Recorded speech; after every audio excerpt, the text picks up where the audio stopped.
Story time Telugu. అందరికీ నమస్కారం. ఈరోజు మనం తెలుసుకోబోతున్న స్టోరీ పెద్దరికం పార్ట్ 6. కొద్ది రోజుల్లోనే హాస్పిటల్ కట్టడం పూర్తవటంతో ఓపెనింగ్కి అన్నీ సిద్ధం చేసి రిబ్బన్ కటింగ్ చేసే సమయంలో హాస్పిటల్ పైకప్పు సడన్గా కూలిపోతుంది. ఇలా జరిగిందేంటా అని ఒక్కసారిగా అక్కడున్న వారంతా షాక్ అవుతారు. వెంటనే గవర్నమెంట్ క్వాలిటీ చెకింగ్ ఆఫీసర్ వస్తారు. గవర్నమెంట్ వారు అలాట్ చేసిన డబ్బులు మొత్తం హాస్పిటల్ కన్స్ట్రక్షన్ కోసం వాడకుండా నాసిరకం మెటీరియల్ వాడి హాస్పిటల్ కట్టించారు. అందుకుగాను గవర్నమెంట్ వారు మీకు జరిమానా విధిస్తున్నారు. నెల రోజుల లోపల మీరు ఆ డబ్బు తెచ్చి కట్టాలి, లేదంటే మీ మీద పోలీస్ కేసు పెట్టాల్సి వస్తుంది అని చెప్పి వెళ్ళిపోతారు. అది విని అందరూ ఆశ్చర్యపోయారు. ఊరి జనం కూడా అలాగే చూస్తూ ఉండిపోతారు. భువనేశ్వరికి, రఘురాంకి పరువు పోయినట్లు అనిపిస్తుంది. గిరీశం, భుజంగరావు మాత్రం తెగ సంబరపడిపోతూ ఉంటారు. మీరే విన్నారుగా గవర్నమెంట్ వాళ్ళేం చెప్పారో. నాసిరకం మెటీరియల్ వాడారంట. అంటే మీ అమ్మగారు మీ అందరి దగ్గర నుండి డబ్బులు తీసుకొని వాటిని తన ఇంట్లోని ఇనపెట్టెలో భద్రంగా దాచుకుని అందులో నుండి ఏదో ఉడతా భక్తిగా కొంత డబ్బుతో ఈ హాస్పిటల్ కట్టించింది. ఇప్పటికైనా తెలుసుకోండి, మీ అమ్మగారు బయటికి కనిపించేటంత మంచిది కాదని. ఆవిళ్ళలోని లోపల మనిషి మీకెవరికి తెలీదు, మాకు తెలుసు.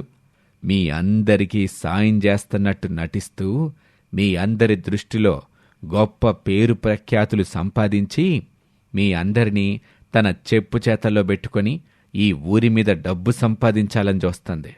ఇలాగే పోతే ఏదో ఒకరోజు ఈ ఊరిని కూడా అమ్మేస్తుంది. మా అమ్మగారు ఎట్టాంటోళ్ళో మాకు బాగా తెలుసు. మీరు నోరు పోసే మాయ మాటలు అమ్మేవాళ్ళు ఇక్కడ ఎవరూ లేరు. అయితే ఇలా ఎందుకు జరిగిందో మీ అమ్మగారిని సమాధానం చెప్పమనండి. మౌనం అర్ధాంగీకారం. ఆవిడలా మౌనంగా ఉందంటే ఏంటి కారణం?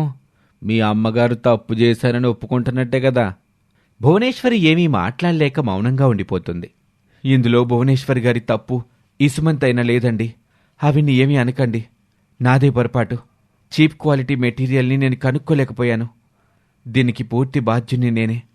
అందరూ నన్ను క్షమించండి. ఆపవయ్యా నీ నాటకాలు. క్షమించమని ఒక్క మాట అడిగితే సరిపోతుందా ఏంటి? గవర్నమెంట్ వాళ్ళకి డబ్బులు ఎవరు కడతారో? హాస్పిటల్ కోసం ఊరోళ్ళు పోగు చేసిచ్చిన డబ్బుకి సమాధానం ఎవరు చెప్తారో? మా తప్పుకి మీరే శిక్ష వేసినా అంగీకరిస్తాం. అయితే ఇప్పుడే తెచ్చి ఆ డబ్బు మా ఊరి వాళ్ళకు కట్టండి, లేదా 100 కొరడా దెబ్బలు, ఊరి బహిష్కరణ. ఆ మాట విని చక్రధర్, కళావతి గుండెల్లో ఒక్కసారిగా రైళ్లు పరిగెడతాయి. కానీ అదేమీ పైకి కనబడకుండా గంభీరంగా అలాగే ఉండిపోతారు. ఎందుకంటే ఎలాగూ భువనేశ్వరి ఏదో ఒకటి పరిష్కారం చేస్తుందని వాళ్ళకి తెలుసు. ఇప్పుడే అంత డబ్బు తెచ్చి కట్టే స్తోమత మా దగ్గర లేదు. కాబట్టి మీ మాట ప్రకారం ఆ 100 కొరడా దెబ్బలు తింటాను. ఊరి నుంచి వెళ్ళిపోదాం. ఆ మాటకు భువనేశ్వరి వెంటనే, మీరెలాంటి శిక్ష అనుభవించాల్సిన అవసరం లేదు చక్రధర్ గారు. ఆ డబ్బు నేనే కట్టేస్తాను అని చెప్పి అవమాన భారంతో ఇంటికి వెళ్ళిపోతారు భువనేశ్వరి, రఘురాం. ఆ వెనకాలే చక్రధర్, కళావతి కూడా వస్తారు. భువనేశ్వరి గారు, ఇందులో నా తప్పేమీ లేదు. మెటీరియల్ ఇచ్చిన వాడే నన్ను మోసం చేశాడు. అమాయకున్నైన నన్నిరికించాడు. ఎప్పుడు ఇలాంటి కన్స్ట్రక్షన్స్లో నాకు అనుభవం లేకపోవడంతో వాడిచ్చిన మెటీరియల్ క్వాలిటీదో కాదోనని కనుక్కోలేకపోయాను అంటూ తనపై ఎలాంటి అనుమానం రాకుండా ఉండేలా భువనేశ్వరిని నమ్మించే ప్రయత్నం చేస్తూ ఉంటాడు చక్రధర్. ఏదేవైనా మా వలన మీకు చాలా అవమానం జరిగింది. మమ్మల్ని క్షమించు భువనేశ్వరి. గవర్నమెంట్ వాళ్ళు మీకేసిన ఫైను మేమే కడతాం. అంత డబ్బు మన దగ్గర ఎక్కడిది కలా? అది మన సమస్య అండి. తల తాకట్టు పెట్టైనా సరే మనం ఆ డబ్బు తెచ్చి కట్టాలి. దీనికి మీరు మాత్రం ఏం చేస్తారులే కలా. ఇందులో మీ తప్పే ఉందని. మన టైం బాగోలేదు. ఆ డబ్బులు గవర్నమెంట్ వాళ్ళకి నేనే కట్టేస్తానులే. దాని గురించి నువ్వు ఆలోచించుకో. రఘురాం గారు, నా మీద మీరు పెట్టుకున్న నమ్మకాన్ని నేను పోగొట్టుకున్నాను. పర్వాలేదులేండి, నేనేమీ అలా అనుకోవటం లేదు. ఇలా జరుగుతుందని ఎవరు మాత్రం కలగంటని చెప్పండి. ఇదంతా ఒక పీడకలు అనుకుని మర్చిపోండి. కొద్దిసేపటి తర్వాత చక్రధర్, కళావతి వాళ్ళ ఇంటికొచ్చేస్తారు. అంత పెద్ద స్కామ్ చేసి కూడా ఎవ్వరికీ దొరకకుండా, ఏ శిక్ష అనుభవించకుండా ఈజీగా తప్పించుకున్నాం. అవునండి. ఆ భుజంగరావు, గిరీశం మాటలకి భయం వేసింది. కానీ ఆ అమాయకపు పిచ్చి భువనేశ్వరి మన నాటకానికి పడిపోయింది. అనుకుంటూ భార్యాభర్తలిద్దరూ తెగ సంబరపడిపోతారు. తాను చెప్పినట్టుగానే గవర్నమెంట్ వాళ్లకి కట్టాల్సిన జరిమానా తాలూకా డబ్బులు మొత్తం భువనేశ్వరి కట్టేస్తుంది. అలా కొద్ది రోజులు గడిచిపోతుంది. ఒకరోజు భువనేశ్వరి కూతురు కీర్తనతో కళావతి కొడుకు రాహుల్కి ఎంగేజ్మెంట్ ఫంక్షన్ జరుగుతూ ఉంటుంది.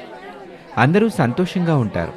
ఆ ఫంక్షన్కి వచ్చినటువంటి భువనేశ్వరి దూరపు చుట్టమైన పరంధామయ్య అనే వ్యక్తి అక్కడ కళావతి చక్రధర్ని చూసి షాక్ అయిపోతాడు. ఈ కళావతి చక్రధరే కదా మా ఊళ్ళో చిట్టి పాట వేసి మా చేత డబ్బులు కట్టించుకొని మమ్మల్ని మోసం చేసి అవి తీసుకొని పారిపోయింది. వాళ్ళ కొడుకే గదా వీడు. ఇప్పుడిక్కడికి చేరుకున్నారా వీళ్ళు? వీళ్ళ నిజ స్వరూపం తెలియక వాళ్ళ కొడుకుని తన అల్లుడిగా చేసుకోబోతున్నట్టుంది భువనేశ్వరి. తనే చేతులారా తన కూతురు జీవితాన్ని నాశనం చేయబోతుంది. ఎలాగైనా దీన్ని ఆపాలి. నిజం భువనేశ్వరికి చెప్పాలి అనుకుని తన మొహం చక్రధర్ కళావతి చూడకుండా కండువా మొహానికి అడ్డం పెట్టుకొని భువనేశ్వరి దగ్గరికి వెళ్తాడు. అమ్మా భువనేశ్వరి, రఘురాం మీ ఇద్దరితో అర్జెంటుగా ఒక విషయం మాట్లాడాలి. కొంచెం పక్కకొస్తారా? అలాగే బాబాయ్ అని ముగ్గురూ ఒక గదిలోకి వెళ్తారు.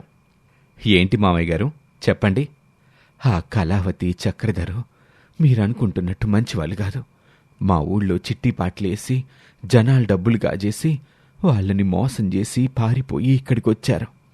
అది విని ఒక్కసారిగా షాక్ అయిపోతారు భువనేశ్వరి, రఘురాం. ఏంటి బాబాయ్ నువ్వు చెప్తుంది? మీరేమీ పొరపాటు పడట్లేదు కదా? నేను చెప్తుంది నిజమేనమ్మా. కావాలంటే నువ్వే మా ఊరొచ్చి కనుక్కో, నీకే నిజం తెలిసిపోద్ది. ఇప్పుడేం చేద్దాం భువనేశ్వరి? అవతల ఎంగేజ్మెంట్ కూడా జరగబోతుంది. దాన్ని వెంటనే ఆపాలి. ఎలా ఆపుతాం?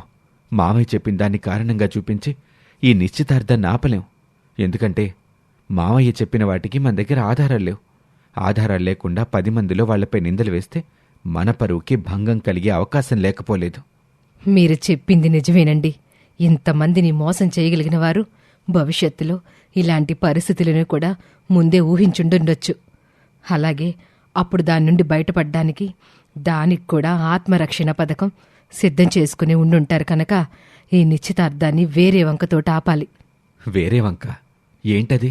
నా దగ్గర ఒక ఉపాయం ఉందిలేండి, చెప్తాను రండి అని రఘురాం, భువనేశ్వరి మండపంలోకి వస్తారు. పరంధామయ్య జనాల మధ్యలోనే కళావతి చక్రధర్కి కనిపించకుండా ఉండిపోతాడు. ఆ పంతులు గారు, నిశ్చితార్థాన్ని ఆపండి. దీన్ని ప్రస్తుతానికి వాయిదా వేస్తున్నాం. ఆ మాట విని కళావతి, చక్రధర్ ఏమీ అర్థం కాక ఒకరి ముఖం ఒకరు చూసుకుంటారు. కంగారుగా చక్రధర్ కళావతి చెవిలో, ఏంటే కొంపదీసి మనం హాస్పిటల్ విషయంలో చేసిన స్కామ్ తనకు గని తెలిసిపోయిందా అంటూ గుసగుసలాడతాడు. అదేమీ అయ్యుండదులే. లేనిపోని కంగారుతో మీరు భయపడి నన్ను భయపెట్టకండి. ఇదంతా వాళ్ళిద్దరినీ ఓరకంటితో గమనిస్తూనే ఉంటుంది భువనేశ్వరి. ఏమైంది భువనేశ్వరి? ఎందుకు నిశ్చితార్థం ఆపించో? ఏమి ఎరగని అమాయకురాలాగా భలే నటిస్తున్నావు కళావతి. ఎన్నాళ్ళు నువ్వు నటించావు కదా, ఇప్పుడు నేను నటన మొదలు పెడతాను. మాట్లాడవేంటి భువనేశ్వరి? అది ఏంటంటే మా తరపు బంధువులు చనిపోయారట. ఇప్పుడు మాకు మైల్ అంటుకుంది. మైలలో శుభకార్యాలు చేయకూడదు కదా. మైల్ అయిన తర్వాత ఒక మంచి ముహూర్తం చూసి మళ్ళీ నిశ్చితార్థం పెట్టుకుందాంలే. ఓ అదా విషయం అంటూ ఊపిరి పీల్చుకుంటారు కళావతి, చక్రధర్. ఫంక్షన్ ఆగిపోవటంతో అక్కడున్న వాళ్ళందరూ ఎవరింటికి వాళ్ళు వెళ్ళిపోతారు.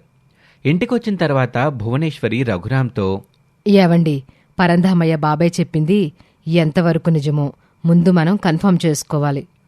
అలా చేసుకోవాలంటే మనం పరంధామయ్య మామయ్య వాళ్ళ ఊరెళ్ళాలి.